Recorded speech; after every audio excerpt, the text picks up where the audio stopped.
WolframAlpha is a computational knowledge engine. It basically is one of the largest databases available, and you can make comparisons between items of interest to you and things in your own curriculum. So you can develop lessons and have the students do their own investigations. I encourage you to go through some of these tabs and start to see things that are of interest to you. So for example, if I click on arts and media here, and I wanted to get information on something, let's say I wanted to get information on the U.S. Constitution, I can click on this right here, and it's going to give me information on the Constitution. So we'll see that there's a lot of that kind of information. But you can also, after looking at some of the examples, start doing your own comparisons. For example, let's say I wanted to look at what the difference is between a tiger, a lion, and a jaguar. So now I put those three in, and now we can see that here's the tiger, the lion, and the jaguar.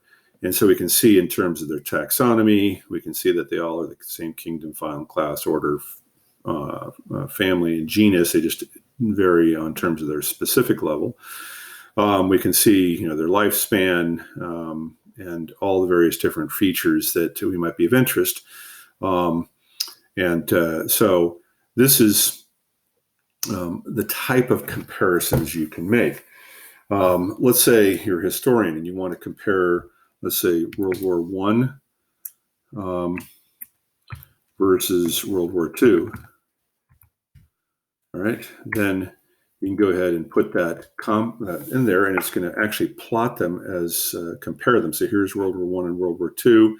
We can see a timeline. It's going to plot it on a timeline. So if I wanted to use this in a classroom just to show students, okay, I can enlarge that. If I have the pro version, you'll have a lot of those type of features, but in the free version, we don't need that. I don't have it, I should say. So here we can see, our comparisons like total casualties. So we can see the military killed and wounded and so forth. And so you can see, do some quick comparisons. And you can compare, pretty much anything you want to. If I'm a musician and I want to compare, let's say, Beethoven and Bach, I just put Beethoven and Bach up there. And there we go. We can see when they were born. There's pictures of them, timelines, etc. Any information that we have, you can start to do some comparisons between those. You could even look at your own name. So, for example, I look at my name, and I want to look at that. And it's assuming now the name for Norm.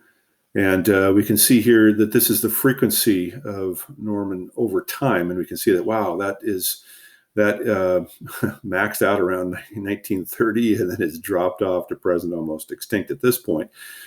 And so we can see the current age distribution. It's, most people with that name are pretty old. It's just not a common name. And you can put your own name in there and compare it versus other names. So if I put there maybe something a little more fashionable today, let's say Trent, okay, just to see if Norm is there, and you're going to say, oh, okay, it's trying to now compare cities. It didn't get the names, but if I was saying up here, it was saying, oh, you thought you were talking about Norman, Oklahoma versus Trento, Italy. So sometimes you're going to have something like this, but look at it, because even when not finding what you want to, you're going to probably discover something. So how do you get from Norman, Oklahoma to Trento, Italy? And there you're going to see your comparisons.